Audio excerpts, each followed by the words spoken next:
What's up, guys? Old Maritime Spook here. I'm just going to do a video, guys, and show you one of my a new favorite knife of mine. I had showed you the other day, the one from my friend Neanderthal Outdoors. Paul had made me that beautiful handmade knife. I got this as a gift from my sister, and this is the Tops Knives Tanimboca Puukko. Now, the sheath is all kind of discolored, guys, and why that is because I beeswaxed it and it heated up and some of the color changed, but it kind of looks cool. It kind of looks like rustic and everything. I did all the threads and beeswax on both sides and just kind of waxed it up and gave it a nice little stiffness, and also, like I said, it's going to water protect it or whatever. And with the weather we're having lately, guys, it either blasts snow or today it's warm and stuff, so everything's dripping. So I mean, it's just ridiculous. But absolutely immaculate knife, guys. And just a little backstory to this knife. This is designed by a fellow named Goran, and I'm not going to try to pronounce his last name because I don't want to disrespect it. But he's a Serbian fella who lives down in Colombia. And if you were to go on a bushcraft global expedition with Joe Flowers, a lot of us in bushcraft and survival community have heard of those. You can go down to Colombia and get taught skills and things like that by Joe himself, by Goran, the designer of this knife, and also the Matisse natives, and I believe a couple other native factions down there in Colombia as well. But Goran operates a nature reserve down there, and it's called the Tanimboca Nature Reserve. So that's why it's called the Tanimboca Puukko. And it's a Puukko design knife, so basically traditional bushcraft style knife.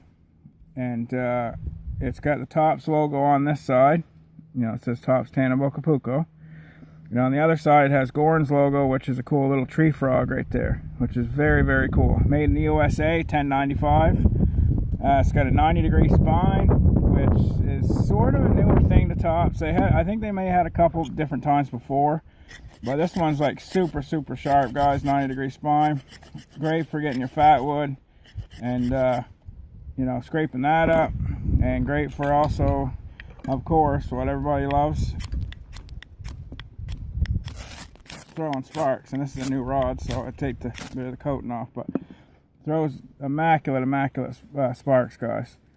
So just really, really a favorite of mine. It's got micarta handle scales and brass tubes, and it's got brass Phillips screws. And some of the people, guys, this is something I'm going to just say, and I don't mean this to sound rude, but a lot of people were like, oh, that looks ugly, that's ugly, I wouldn't buy that, those screws look ugly. It's like, guys, it's a knife. You're supposed to use a knife, okay? If you're going to buy a knife that you're going to stick up on your mantle, or you're just going to pull it out and try to look cool at the office Christmas party, then don't get one that's like a bushcraft type knife that's meant to go out and carve, process game,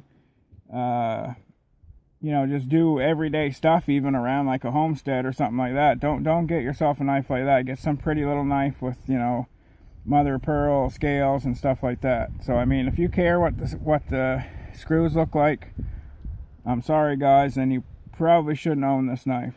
One thing why they're like this is because for Goran and his mindset of designing it, Torx bits and just everything else, guys. I was told by Houseboat Rob, one of the first videos I seen of this knife was from him, and he went down to the Bushcraft Global expedition, and shout out to Bushcraft Houseboat Rob. He said that one shotgun shell cost $25.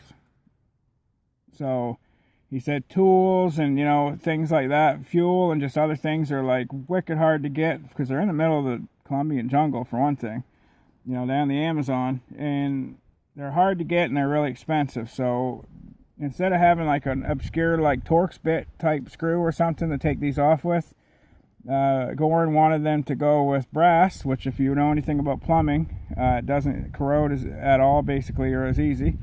So he wanted to go with brass, and he wanted to go with a Phillips screwdriver because they're easily accessible, even in rural areas too, guys. I mean, dollars to donuts. Most of us, if you you got 5 minutes to go look for something to take the scales off, you're going to be able to find a Phillips screwdriver before you're going to find like a T6 Torx bit, wrench or whatever, or an Allen key, right? So that was ingenious to me. It's got bow drill divots on either side of it. So that's very cool that if you're into the bow drill stuff, you can use this to either practice or use it in a pinch if you didn't have anything. I've been wearing this neck knife style, and guys, I gotta tell you something, and I'm not gonna say who it is, but I got to know somebody really good yesterday and who's very famous in the bushcraft world, bushcraft survival world, one of the most famous. I got a ton of respect for him, and he actually started following me yesterday on Instagram, and we messaged a little bit back and forth, and he may do a video when he has time. Not may, he's going to, I guess, but I just have to remind him because he's so busy, of neck knife carry versus carrying on your hip. So I either carried this on my hip or the neck. So lately I've really liked carrying it on my neck because usually in the winter you've got big bulky clothes. Now in the summer I probably will wear this on my belt. I like carrying stuff in the summer too on my neck, but I'll probably carry this on my belt because it carries the belt very well. It's not a heavy knife. If you want some specs, guys, it's easy to check it out. I'll do maybe a specs video sometime, but for now, just kind of a quick look at the knife. But immaculate leather sheath, very thick welted leather, drainage hole there. As I said, it's a little different color than when it came. It was more this color because I beeswaxed the heck out of it. It's got red liners, full tang, of course. No lanyard hole, don't really need it for this one, but width of your palm. So it's like a Morris Kohansky kind of improved knife, not just because it's the width of your palm, but it's got a sharp 90-degree spine, striking your metal match or ferro rod. Came razor sharp out of the box, guys. It's not really thick, but it's thick enough to do some tasks. You could baton a little bit of light wood and stuff with it, but it's more your carving and wood, like food processing, game processing. This would be a perfect little knife to get in and skin game or gut game, and your smaller like bushcraft type stuff. If you want something that's going to go and you're going to chop trees down with, get something bigger. But I mean, you could take little saplings or anything, no problem, like this, because it has just a great, you get a great purchase on it, guys. You can control this knife. This would be a great knife if you wanted a knife for somebody that was just sort of starting out, but you want to get them a quality knife. This would be perfect. And one thing I found, guys, is with that bow drill divot, my finger right here fits in that drill perfect, and it kind of it's very comfortable. That's what I mean. You could hold this for an hour and you're not going to come up with any hot spot whatsoever because of just the shape of the handle. So how I've been wearing it, as I said, it's neck knife style.